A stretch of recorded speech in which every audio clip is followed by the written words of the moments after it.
What's going on, gamers? We got some answers here after Sony's fiscal result, and it has a lot to do with what we thought was going to happen last year, but it turns out Sony once again outsmarts Microsoft, makes Xbox look embarrassing. I'm just here reporting the truth. Like I used to criticize PlayStation a lot for making their mistakes. Now it's Xbox's turn or Microsoft's turn along with that because I want to say Microsoft Gaming. I don't believe in Xbox anymore, really.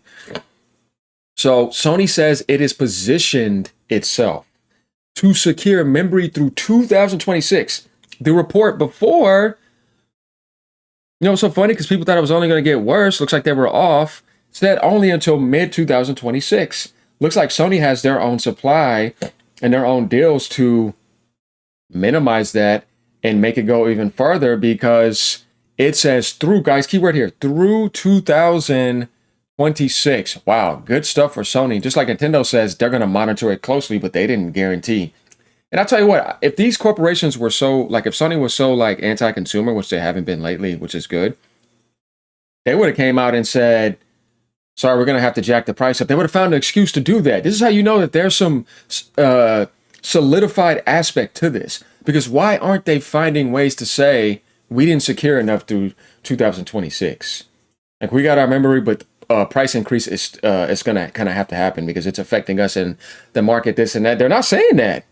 It's kind of interesting, isn't it? That's something to think about because I'm looking at it in that perspective now because I'm like, wait, you could have just, did one and just said, yeah, we got our memory, but the prices are still so high, we're going to have to jack the price up. They didn't say that. So it says Sony intends to minimize the impact of ongoing RAM shortages and avoid PS5 price increase. We got an article read over here, and then we got another one on Games Radar to get all the information we need to see if there's any chance here.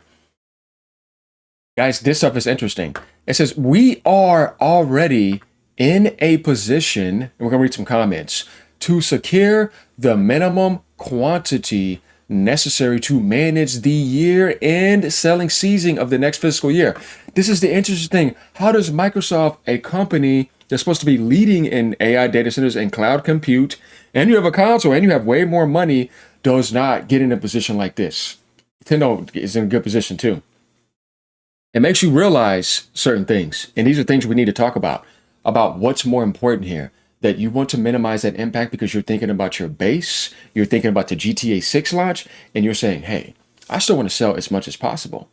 I can subsidize a little bit and minimize the impact and not get greedy and get people to still buy more PlayStations, compete with Nintendo, and be able to get more people in my ecosystem because I'm not worried about whether I sell some hardware at a little bit of a loss if you can subscribe to PlayStation Plus, if you can buy PlayStation first-party games, you can buy the Portal accessory. If you can buy third-party games on my platform and Xbox games on my platform and buy microtransactions, and I'm making way more money doing that instead of being dumb like Microsoft and pricing everybody out and now realizing that you could do the same thing and that little bit of profit you making off of hardware ain't nothing compared to subscriptions, ain't nothing compared to Game Pass, ain't nothing compared to microtransactions, nothing compared to third-party and first-party purchases and building your community to be able to carry over to maybe something like the Magnus or whatever. But no, let's not think like that. Just to say, I just want to make money off of hardware, as if historically that ever made you successful anyways. Even back then, that wasn't the case when things were going on in the 360 era. But of course, they just don't have any intelligence when it comes to this type of stuff and time and execution to do things the right way. And they're in their position, and you see somebody with way less money consistently outsmarting you because this is a game of choices. And their choices suck over at Microsoft. Nintendo and Sony make way better choices. Much more pro-consumer lately, and much less money. Hey, just saying. I love that because the gaming industry isn't about money. It's a lot more than that. Otherwise, Google would have been in first place along with, or been up here, next to them along with all the other ones who tried all that, right? But how did that work out for them? Same thing with Amazon. Doesn't work that way. So they said, we're already in a position to secure the minimum quality necessary to manage this year and selling season of the next fiscal year. The next fiscal year. They took care of it. Pretty much PlayStation 5 console is pretty much taken care of. By that time, maybe things in the AI bubble will pop. And they've managed to do that through the worst aspect, 2026. I think this is going to be the worst aspect of it. So, congratulations to Sony again. High five. You're doing the right thing and you're being honest and you're choosing not to be greedy and you're actually subsidizing a bit for gamers and minimizing the impact instead of minimizing the impact getting the RAM deal and still jacking up the prices. Yeah, they didn't do that. Just like they didn't screw you over in the holidays. They gave you that crazy Black Friday deal for a month straight. So going forward, we intend to further negotiate with various suppliers. Here we go. They're getting various suppliers to secure enough supply to meet the demand of our customers. Hopefully, this means that there will be enough to last into 2027 too. Not only has Sony secured 2026 and a part of 2027 for fiscal, they're trying to get all of 2027. So PlayStation 5 generation can stay stable. See, that's how you do it. I have to say, you see, this is where you see my integrity come in. I'm not still bashing at them because they're doing the right things. That's what somebody with integrity does, because you wanted to see the improvements. Now that you see the improvements here, you adapt to that. That's what life is about in that sort of sense. Not being no grifter. So this came from Sony CFO Lin Tao. Amazing. We're going to read some comments. Then we're going to look at the main article on Games Radar and see if there's any information there, which I don't think there is. The Gaming Ledger says this is the difference between the buy-to-buy supply chain versus a consumer buying hardware on Newegg. You can negotiate and buy in bulk. Very true. Not to mention, they already have contracts in place for X amount of units. When PC hardware costs were rising in the early 2000s, the consoles relatively escaped it. That's what I was trying to tell you. There's still a separation between consoles and PCs, because if consoles were in the same same ballpark as people want to say, oh, they're just PCs, then why aren't they getting creamed just like the PCs? Like, no. They have some of that aspect, but they're still consoles. There's a difference here. That's why Steam says console-like experience. It's not the same. And we're not selling it like a console. There is still a line between a console and a PC when it comes to the market affecting prices, when it comes to the way components are handled, when it comes to the way things operate. And thank God Sony and Nintendo are doing the right things. And I hope Nintendo does not jack the price up. And I don't think they should, or they will, because you're still trying to build your base. And that's more important, same thing with Sony, than getting a little bit of more profit and screwing it over and giving yourself a negative PR reputation and damaging it. It's not worth it. You're making way more than ever. Who cares? Stay smart. This guy says, we tried telling the PC cucks, but they didn't want to hear it. Consoles have BOM efficiency when PC gamers don't. PC gaming is basically dead. No one is paying those prices for fake frames. Most people can't even tell. As much as I hate to say that, this is a good comment. I love PC gaming. I love gaming in general. I have all. You know what I mean?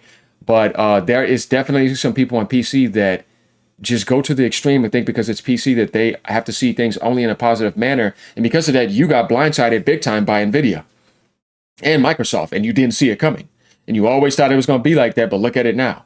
You didn't see that coming. It was the biggest betrayal of all time, bigger than anything that ever happened in console gaming, because that affects the console gaming as well in a certain sense. Where it's like, no, because of the PC aspect, it's ruining everything almost. And it could happen. It's almost affecting everything. And in that sense, you have to be honest. So it's like, look at the Steam machine. They completely creamed on them. They got to delay their stuff. They got to sell it way more, $200, $300 more than probably what it should have been. And imagine how long people are probably waiting for Valve to do that. They're ruining right at the launch. They can't even get a chance to launch their console-like device without getting destroyed. And price outs. You see, it sucks, man.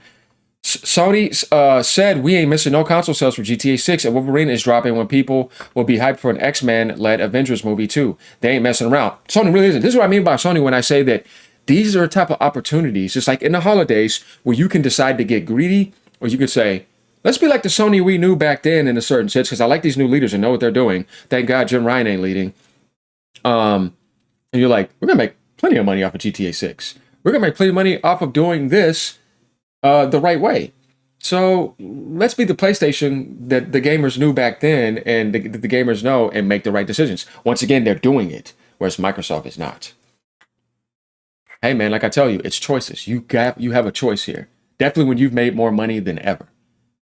So it's a little bit of comments here. Now going over to the Games Radar article, it says PS5 will hopefully avoid a price hike this year. As CFO says, we intend to minimize the impact as we see this. They position to 2026. See if we got anything new here coming in.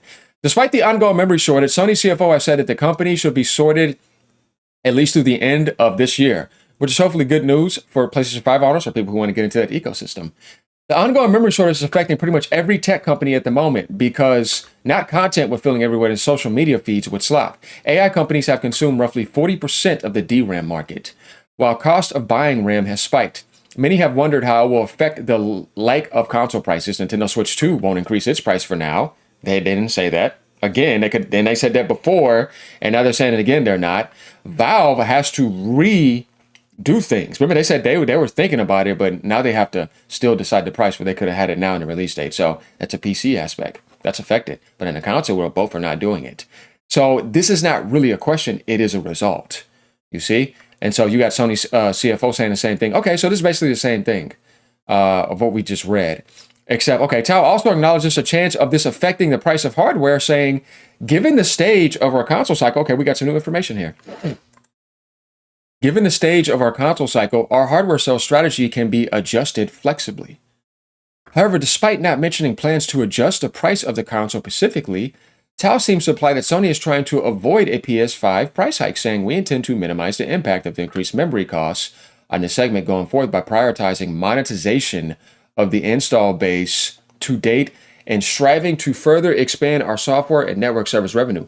Oh, we got something here. Maybe PlayStation Plus may go up if they get hit. Maybe something may go up more when it comes to subs or something. They're saying instead of jacking up the hardware, that may be the thing. Let me tell you where I think that's better, but in the long run, it's going to suck in a certain extent. Well, here's the thing. If it's temporary and you put it back down because you say things are better, then I'm okay with that. When it comes to hardware, it's affecting anybody that wants to get one. No matter what, you have to face that price to get one. But for the people that are there, because you already have 90 million, whoever wants to subscribe to Plus is going to be affected by that. Sony has to be very careful with it. Like if you're just doing a $2 to $3 increase, I can understand. But problem with that is where you keep it there after that, because that could be something that can stay there and go into PS6. And then you'll say, wait, well, hold on here. I thought you were only doing this because of that. If you're not in that market condition anymore, you can drop that down back to what it was before. But do we ever really see that? That's my only problem with that. Because this is important information that was kind of not said. She said it right here, look. Minimizing the impact. Going forward, we're going to prioritize monetization of the install base to date and striving to further expand our software and network service revenue. Maybe some games may be AI. I don't know. We'll see, right? Because I think that they're looking at that instead of looking at hardware price increase instead. The thing about online and Plus is that most of the single player games you play on PlayStation, you don't need it. So that will be an option if you don't need it, or you can wait on a sale. So that just depends. All right, so, going over to Rosetta, where we pretty much have the same thing here. There's not much changing over here. And you got people saying here, Sony ain't going to fumble that GTA 6 release. If it comes out this year, that is. Yeah, it's going to. Rockstar pretty much solidified that. The GTA bundle going to hit the streets like crack in the 80s. Yeah, so we're pretty much seeing this. So I want you guys to let me know what you think about this. What do you think about Sony's moves lately with the deals in the holiday, with not jacking up the price multiple times and choosing to not be in the same ballpark as Microsoft? And yeah, I mean, being honest and transparent and not manipulating and taking advantage, because they could have just did that, but they didn't. So these are the things that I think that are good. And I would like to see this more in the console industry, because as we see, PlayStation is growing with the fiscal results. Nintendo is growing with their fiscal results. Console gaming is healthy. The only thing that is not healthy at the moment is the Xbox ecosystem, and it needs to improve. So, and the only way for them to do that is to be a strong publisher, because the hardware sales days are done. It's not going to be luxury price outs. Other than that, let me know what you guys think. Keep gaming no matter what platform you're on. Later, y'all.